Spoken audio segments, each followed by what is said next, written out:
और इस बीच एक और अहम खबर जल्दी से बता देते हैं अपने दर्शकों को। यूपी में बीजेपी के खराब प्रदर्शन के बाद लखनऊ से दिल्ली तक बैठकों का दौर जारी है और इस बीच खबर है कि आज शाम दिल्ली पहुंचेंगे सीएम योगी। बीजेपी अध्यक्ष जेपी नड्डा से करेंगे मुलाकात। कल यूपी के नतीजों को लेकर बैठक। दोनों डिप्टी सीएम भी पहुंचेंगे दिल्ली और प्रदेश अध्यक्ष भूपेंद्र चौधरी भी रहेंगे मौजूद। संसदीय दल की बैठक से पहले यूपी पर मंथन होगा। इस वक्त की बड़ी खबर दिल्ली से मिल रही है। यूपी में बीजेपी के खराब प्रदर्शन के बाद लखनऊ से दिल्ली तक बैठकों का दौर चल रहा है और खबर मिल रही है कि आज शाम दिल्ली पहुंचेंगे सीएम योगी। बीजेपी अध्यक्ष जेपी नड्डा से मुलाकात करेंगे। हमारे साथ हमारे सहयोगी तुषार लगातार जुड़े हुए हैं।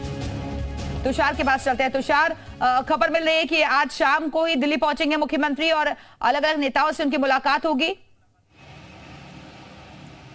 निश्चित तौर पे 3:30 बजे सीएम योगी को दिल्ली जाना था। इसके अलावा दोनों डिप्टी सीएम को जाना है। प्रदेश अध्यक्ष भूपेंद्र चौधरी वापस आते हैं तुषार आपके पास। तो बीजेपी के खराब प्रदर्शन पर बातचीत की है। सूत्रों के हवाले से बड़ी खबर मिल रही है।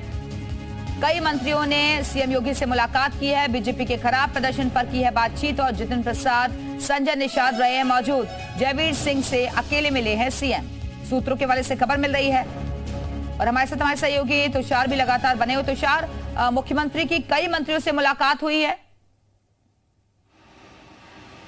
निश्चित तौर पे देखिए, अभी तक जो जानकारी आ रही है कि हार के बाद मुख्यमंत्री ने 2 मंत्रियों से मुलाकात की है, जिसमें जयवीर सिंह है और संजय निषाद हैं। आपको बताऊं तो दोनों ही लोग चुनाव हार गए। संजय निषाद के बेटे प्रवीण निषाद चुनाव में खड़े थे, वो भी हार गए, जबकि वो कमल के फूल के चुनाव निशान पर खड़े थे। इसके अलावा अगर देखिए तो जयवीर सिंह मैनपुरी से चुनाव हार चुके हैं। तो इन दोनों लोगों से सीएम योगी ने मुलाकात की है। मुलाकात करने के बाद हार की वजह पूछी है। अब ये उसके बाद सीएम योगी दिल्ली के लिए रवाना हुए हैं और साथ में संजय निषाद भी दिल्ली पहुंचेंगे। ओम प्रकाश राजभर भी दिल्ली पहुंचेंगे। वहां पर पीएम मोदी इन लोगों से समीक्षा बैठक करेंगे, इन लोगों से बातचीत करेंगे कि आखिर में वजह क्या रही चुनाव हार का और इतनी बुरी हालत।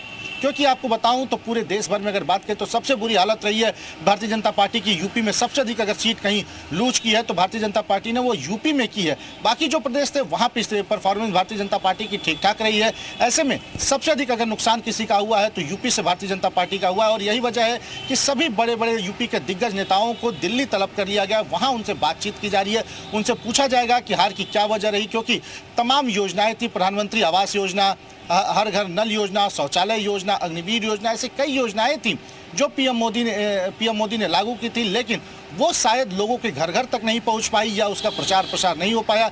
जो वजह रही वो वजह जानने की कोशिश करेंगे, क्योंकि आज जो स्थिति है वो काफ़ी खराब परफॉर्मेंस रहा भारतीय जनता पार्टी का और यही वजह है कि सभी नेताओं को वहां बुलाया गया है और ये भी बातचीत की जाएगी कि आखिर में कारण क्या रहा, इस खराब परफॉर्मेंस का क्या वजह रही। क्योंकि अगर देखिए तो पहले भारतीय जनता पार्टी पूरे ओवर कॉन्फिडेंस में थी, 400 पार के नारे दे रही थी, लेकिन वो 400 पार तो छोड़िए 300 का भी आंकड़ा क्रॉस नहीं कर पाई भारतीय जनता पार्टी।